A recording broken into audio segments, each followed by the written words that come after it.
Blessings and respect, everybody. Welcome or welcome back to a brand new episode of the 764 Review Show. Back and live and in living colors after a little hiatus left. So, don't know, we have to do the road, we have to do things them. I work with, I do some works right I know with, the Pan Am Games that are up here this year. So, a lot of time dedicated to that. So, you don't know how to represent, but you don't know. Today, we'll look at a variety of topics for the straight in. So today we'll talk about Tessanne Chin and this whole, these reports that are coming out the last 24 hours about her marriage with media personality Michael Cuffe and how it's on the rocks right now. Also, we're going to be talking about Diana King making a very stunning admission the other day in response to comments Shaggy make about the LGBT community in Jamaica. And also, forgive that little bit of rust there. Little bit of rust there, my bad. Yeah, and also, in addition to that, we'll be talking about Protoje's new album, the Ancient Future album. People, trust me, on a need to listen to that album, then I tell you. It really shot me. I got delve into what I like about album.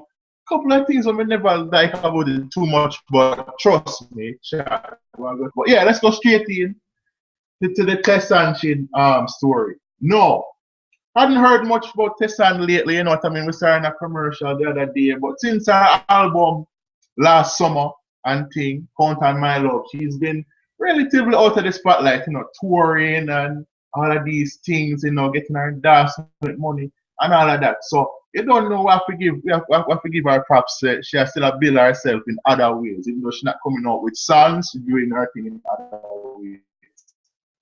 Then came the bombshell on Thursday. Tessanne and her longtime husband Michael Cuffe, Michael Cuffe Jr., son of another media personality, Michael Cuffe Sr., who depend on Fame FM from long time. They've been married for 4 years, and their anniversary, ironically, was yesterday. Are separated. No, this sent shockwaves throughout Jamaica, throughout Jamaican pop culture, and really throughout the world. I remember saying Tessanne Chin ever since she went season 5 of The Voice is an international star. You see me? So she come out, the report come out now about she and Cuffe and how Cuffe move out of the house, and I see with a friend and Ray that them having issues that never acknowledge them anniversary on social media, so people did not wonder what one and them thing there. And then subsequent reports today apparently suggest that Cuffe has quit his job from Fame FM. He was the host of Uncensored, the show which talk a lot about social issues, sex stuff and all of that. So he was on that show. He resigned and reports are that he could my neck of the woods here in Canada for similar media opportunities, similar to what Yendi Phillips has done. For those of you who don't know, of course, Yendi Phillips left Smile Jamaica, which she had been on for a few years. She left earlier this month, and now she's on global TV. She had do her thing for the Toronto-based global TV station and host a morning show there. So same job, but likely better pay, of course, because we have Canada has a much better economy than we do. So all this come out now, neither side now really talk. People did, not confirm nor deny nothing. All sort of speculation and them thing there and real. No, me not lie. It did surprise me when me see this last night because me I look on it and me I said, why? If we were to have Jamaica Entertainment was to have its version of Will and Jada, even though them only did 4 years and not as long as those two are, is see the run where them up on the voice. Michael they did it every step of the way. Every step of the way. Him they did it. You see him backstage, you see him in the crowd, and them thing there. Tessanne dedicate a song to him on the show. You understand? One of our renditions of Emily Sand's song, I believe it was dedicated to him. So, there's a strong love, a strong bond you could see. Every time she talk about him, she glow, she get all, all smiley and all these things. All the time when me did meet her, interview her last year. I mean, you can tell, say, she have an undying love for this man. But this report come out, and a lot of people were really surprised. And then of course, because internet, everybody love to troll every little thing we're going on in the world. You see all these pictures with Adam Levine, who of course was our coach last when she did the voice 2 years ago. And I thought about, oh, that picture with Adam Levine. Another, it's like he's performing, his mouth is agape, and him say God no, like say he might get ready to capitalize. Oh, like people, come on, stop with the foolishness. You understand? Adam is married, she is married. I want to stop the foolishness. And again, she's separated, not divorced. Let us please separate the two. She's not divorced, they're not divorced. They're, separation just means you take time away from each other. So who knows if this is just a, take a break thing or what. But it's a shame to see because, as a couple, they look really happy together and everything like that. For the best for them, I've want resolved, but it's definitely a shame. And, how will this affect, if this is true, and again, neither party has confirmed this is true, but if this is true, you just hope that it does not affect her music because if it's serious things like this can definitely affect your career. It don't matter what kind of career. It could be, normal careers like you and me, or can be big time careers like we are at home. Them thing they're hard to put out their mind, hard to get over. And Tessanne, of course, as we know, is a world class musician and a good performer as well. She doesn't get even though she's not as great as a performer as say some of the DMMers and the BDMers are, she's a very good performer, flawless with her voice. We know the whole thing. So we look on it and we just hope say it's not a situation that plays out into her career where she's bothered by it or anything like that, because that's the last thing she needs. I remember say the album that you come out with last year did not live up to the expectations that a lot of people had. It didn't sell as much as all of the voice winners. So there's a lot of expectation to see if she can build on her success from the voice properly and overcome with this latest album and produce better music or music where we can relate to. So who knows, maybe this will inspire her to release better music. And her music is usually top notch. So let us just hope for the best. Let us hope, say, the two of them reason, come back together, because trust me, it's a rare thing. Because they don't know, say, usually when you have couples in a music in Jamaica, a peer drama. Is it me? I said peer drama. We talk about come back from Beanie and Khalid, Beanie and Angel. Of course, the footer hype thing. That was they were engaged and thing, and that was just a puppy show thing. You understand? Say no puppy show thing are gonna come out of this because Tessanne and Michael are very private people. You understand what I say? With their personal matters. But at the end of the day, you just hope that them can resolve it. So we'll see what going on with that. We'll see if all of these reports will be validated, coming forward by the parties involved, and we'll go from here. Right? So from that to another very surprising development from this past week. So Shaggy did do an interview on Sway in the morning. Of course, Sway from MTV and all them things. He have a radio show over there. And he invite Shaggy on to come on and talk about a variety of topics. And Shaggy talk one thing about the homosexual thing in Jamaica, which I don't know is a very touchy topic to me. You understand? So asking about how it progressed in Jamaica, and him kind of make jokes about it, and I talk about, oh, me are the biggest lesbian in Jamaica, so me love the lesbian them. We do the music for the lesbian them because Shaggy's a ladies man. He love all type of ladies, so discriminate. You understand? So he might go and joke about that, and then when them asking about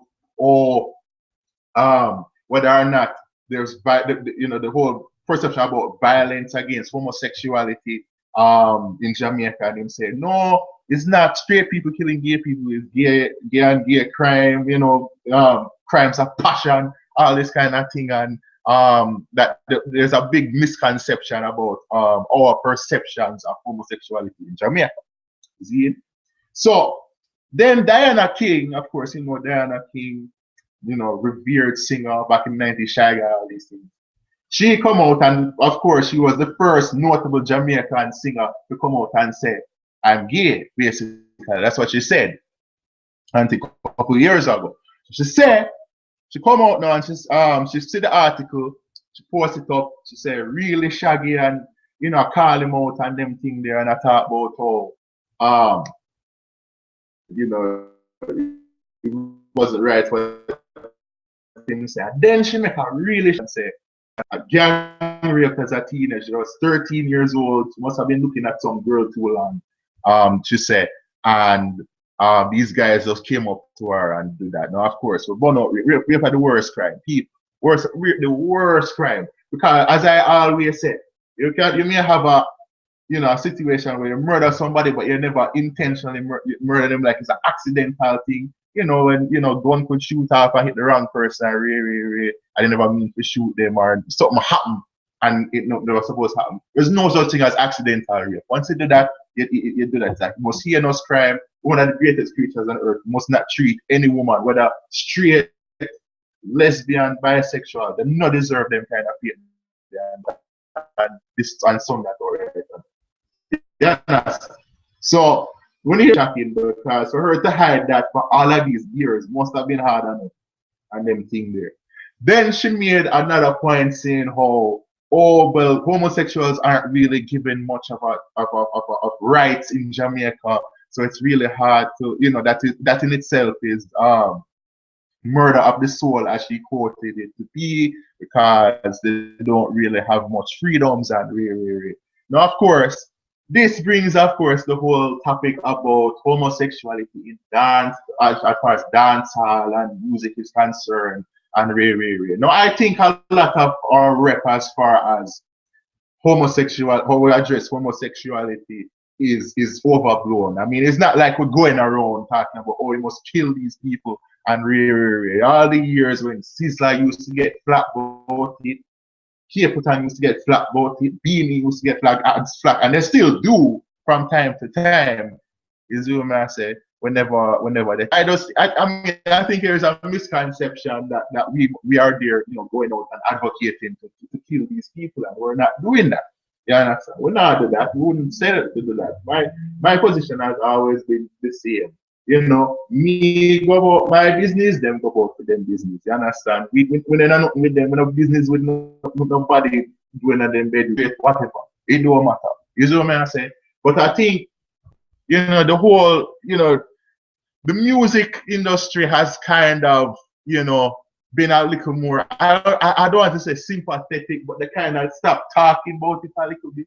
You understand? Them not really, delve into that because, people are worried about their money because you don't know, say, the rest of the world or most of the rest of the world is it's not like we. Them don't believe, say, it is a sin. Them believe, say, we must accept it and including here, of course. And the whole vibe is that, might as well not even speak about the topic at all. We just want up there all these European and North American and all these countries and broaden our career. So people just choose not to address the topic altogether because at the end of the day, it don't make sense because it will cost you money. So the whole topic about that, it's not like one time we're here. Every artist about it, every artist and nowadays it is all about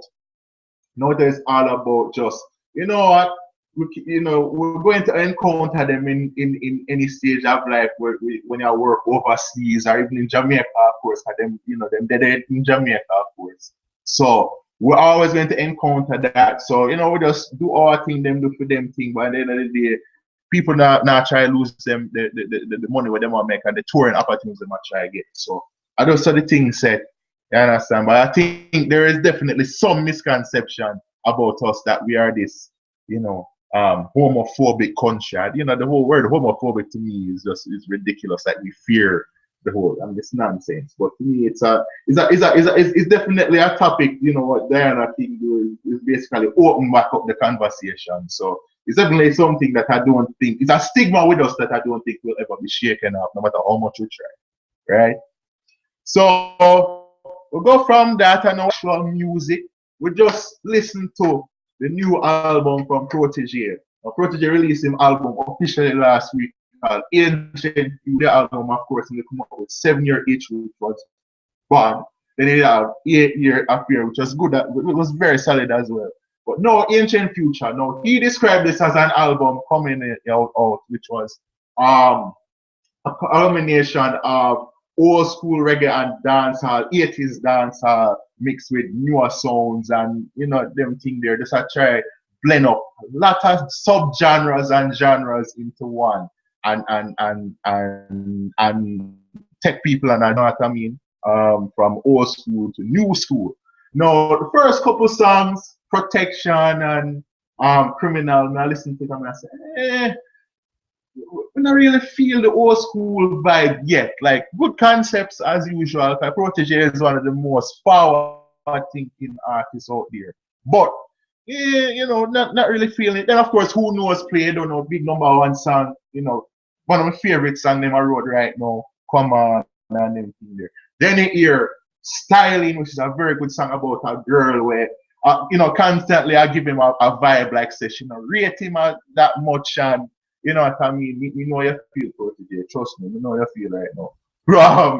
Going through that whole, thing where, a girl just, mess with you. You see what I say? Like, she don't rate you that much. You understand? And things. So, it's a very good song. I like that song. I like the song Bubbling as well. No, that song, you listen to the rhythm, you listen to instrumentals and things. That song, talking about the chalice and the but it's a very them song they make you blaze up the herb and you feel say back in the 80s there in the streets and things that's all that is and it's a nice little simple vibe. You see me? And then we have another song now. Name called I believe it is a old school love song. Sound like one of them 70s love song there with Bob and Dennis and them when they used to make it. A really good song. Maybe my favorite song on the album altogether. And what I like about it from Santos, also have songs with Jesse Ryle and this vocalist called Savannah, who she sounds really good.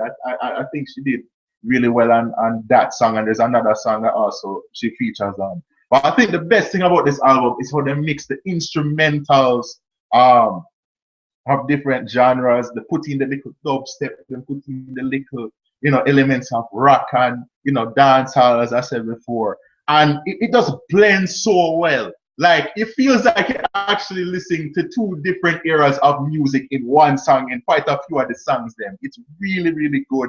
I like how Protoje thought about it. How Protoje, just as I say, we have a vision where I don't think a lot of artists really can gather, can really have. You understand? So I thought from about the third song, from Who Knows to that, was splendid. I thought he did a tremendous job overall. If I have to grade it, I would say A-. I think it was good. No, I wouldn't say it was as great as 7-year itch was, but it's close because I think it was conceptually great. I think the rhythms and the mixture of genres I think was great. And I think that, we're seeing growth from Protoje. We're seeing more emergence from Protoje. I think he's a great ambassador for reggae music, both Jamaica and abroad. And I think that the fact that he's willing to put himself out there like that is tremendous. So pick up yourself, Protoje, Diggy, wherever you're there. Pick up yourself. I have to give him the ratings because he's one of the baddest artists in Jamaica. After a good while now. Not even just now, from a long time when he bust arguments and the song with Kimadi Marley and all that. So we have to begin. Right? Couple other little tidbits before we go. So latest departure now from Down Sound Records is Ninja Man. Of course, Ninja Man, of course, the legendary Dan Gargan himself, had been with Down Sound since he come out of jail on bail when he was awaiting murder charges. So sign up with Joe and Scatter and make some tunes, resurrect him career, Ninja Me Ninja, Jamaica Town, all these songs. But he is the latest to leave, and it's really been tricky because Down Sound, of course, they shut down the studio that they had for the longest while. So everybody was displaced and kind of unhappy, not knowing what their contract situations were. You know, specialists left the group, of course, and thing and say never feel like they were holding him back. This one wasn't as acrimonious. Ninja just said, you know what, you know, with this place, we don't really know what going on for my career right now. No contract is signed, so might as well just leave. Him farming him own label right now and I write, apparently I do a newspaper, I try to promote the positive aspects of music, which he says Jamaican media doesn't pay enough attention to. So it'd be good to see him do that, but you know, Down Sound right now clearly is focused on Aishana. You know, she has so much songs on road. She totally milked her controversy with Uta Hype and they take her career to new heights. So, you know, you do what you have to do. Controversy sells in this business. So, you know, Aishana clearly is the focus. Nature still with the group as well. But it's really about her and them thing there. Yeah, so that was definitely one of the items to go along, and there are a couple other things. You know, shout out to Esco Levi representing Toronto reggae music, 4th straight Junior Award. Junior Award is the Canadian version of the Grammys. He's a very good artist. I have a chance to interview him one time for a story about reggae, Canadian reggae music. He's a really, you know, forward-thinking artist and thing, and you know, I have an album coming out, Countryman, which from what I have heard is maybe his best work. So possibly more great things to come from Esco Levi and then thing there. So yeah, so that is it for another episode of 87641 Run Review Show. If you have any thoughts whatsoever, we welcome the comments. We give thanks to all of the fans them who did continue to view the show them. The past show them, comment on the past show them. Yes, we will appreciate the love and support and thing. You see that the website, few little changes to make it more visually appealing. Well, lots of stuff coming with that. I'm not telling you right now, so just stay tuned. But anything you want to say about the Tessanne marriage thing, about the Diana King and Shaggy thing, about the Protoje album, if you've listened to it, feel free to drop what your favorite song from the album was. Let us know. And we'll address them. Yeah, as I said, big up on yourselves one time from Toronto, Canada, representing We the North, Toronto Raptors. You don't know. Big up on yourselves. Peace out.